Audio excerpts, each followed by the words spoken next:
Շնորհակալություն։ Շնորհակալություն բոլորիս, որ այսօր այստեղ ենք, որովհետև եկենք չթաքցնենք բոլոր դեպքերում մեր հավաքվելու գլխավոր շարժառիթը,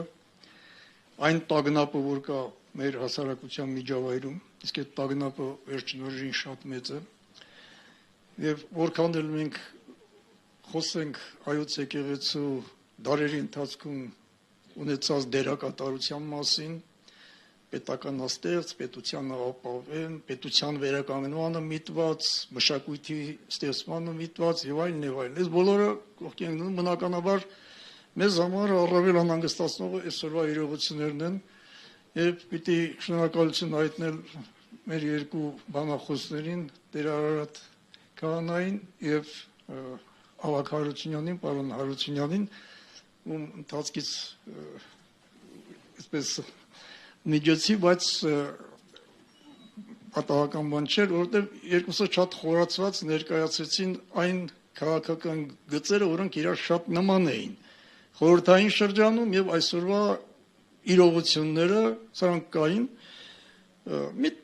Մի քիչ մեր տեսադաշտից դուրս մնաց 19-րդ դարի իրողությունները եւ 20-րդ դարի սկզբի իրողությունները, որտեղ էլի շատ հիշեցնող բաներ կան։ Տեսեք, եղել են նման բաներ արդյոք եկեղեցու դեմ նման աշխարհներ եւ եկեղեցական գործիչների նկատմամբ նմանատիպ գործողություններ։ Իհարկե եղել են, ուզում եմ բերել մի հատկանշական օրինակ եւ կարծում եմ դա դաս կլինի։ Հայտնի բան է, որ 19-րդ դարի 80-90-ական թվականներին, երբ թուրքական Աբդուլհամիդյան իշխանությունները սկսեցին իրենց ցեղասպան քաղաքականության կիրառումը, Զուլումի քաղաքականությունը, առաջին հարվածներից մեկը ում դեմ ուղղվեց Արևմտյան Հայաստանի այն գավառների կենտրոնների այն գործիչների դեմ, ովքեր առավել հեղինակություն ունեին հայության միջավայրում։ Իսկ այդ գործիչները շատ հաճախ նույնանում էին հոգևոր առաջնորդների հետ։ Եկեք թվարկենք, չմոռանանք, որովհետև մենք այսօր գործ ունենք հոգևոր առաջնորդների հետ, որոնք կալանավորված են, բայց նրանք գալիս են լրացնելու այն շարքը, որոնք կալանավորված չէին, բայց որոնք ենթարկվել էին բռնությունների։ Մկրտիչ Խրիմյան, Պորսի նախկին պատրիարք, Վանի հոգևոր առաջնորդ, ապագա ամենայն հայոց կաթողիկոս, որը բռնեց աքսորեցին եւ տարիներ շարունակ մինչեւ ամենայն հայոց կաթողիկոս ընտրվելը մնաց Երուսաղեմում։ Ներսես եպիսկոպոս Ղարախանյան, Տարոնի հոգևոր առաջնորդ, Տարոնի հայության միջավայրում հարգանք վայելող անձնավորություն, որին մեկուսացրեցին եւ դարձյալ աքսորավայրում երկար ժամանակ մնաց։ Եզնիկ Ապահունի եպիսկոպոս, Գրիգորիս Ալիաճյան եպիսկոպոս, Մատթեոս Իզմիրլյան arczepiskopos, ապագա ամենայն հայոց կաթողիկոս եւ Պորսի հայոց պատրիարք կամ երկաթե պատրիարք, ինչպես ասում են։ Սրանք մարդիկ են եւ այլ է շարքը կարող ենք թվարկել, որոնք Աբդուլհամիդի ռեժիմի շրջանում ինչ արվեցին։ Այս մարդկանց աքսորեցին, տարան եւ Երուսաղեմում փակեցին տարիներ շարունակ, մարդիկ երկար տարիներ մնացին։ Այսինքն քաղաքական ընկիծը որ տեսնում եք գալիս է հիշեցնում մոտարապես այս գիծը։ Հեղինակություն վայելող հոգևոր անհատները, որոնք իրեն ժողովրդի կյանքում մեծ դերակատարություն ունեին,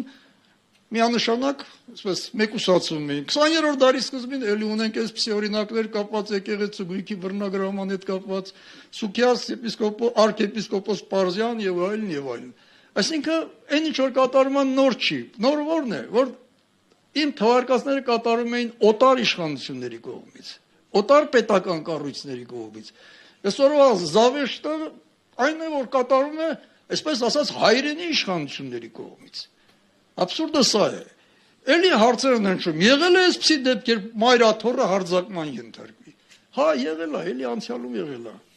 Շատ հեռու չգնանք, հիշենք 1903 թվականը, երբ ռուսական ոստիկանների եւ այդ կանոնավոր զորքի ջոկատները Երևանի փոխնահանգապետ Նակաշիձեի գլխավորությամբ գրավեցին մայրաթոռի տարածքը եւ ջարդեցին Էջմիածնի Գանձանակը մտածելով, որ այնտեղ միլիոնավոր ռուբլիներ կա, իրանք էլ հիասթափեցին, որ այնտեղ չնչին գումարներ գտան։ Բայց նաեւ սրա դասերը գիտենք ինչ եղավ։ Ինչ եղավ այդ Նակաշիձեին։ Այդ նույն Նակաշիձեն առաջին պաշտոնական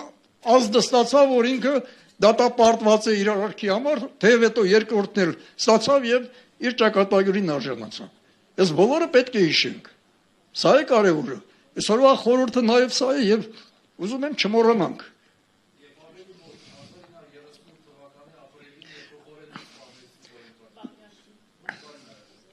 Էլի եղել է իհարկե Խորեն Մուրադբեկյան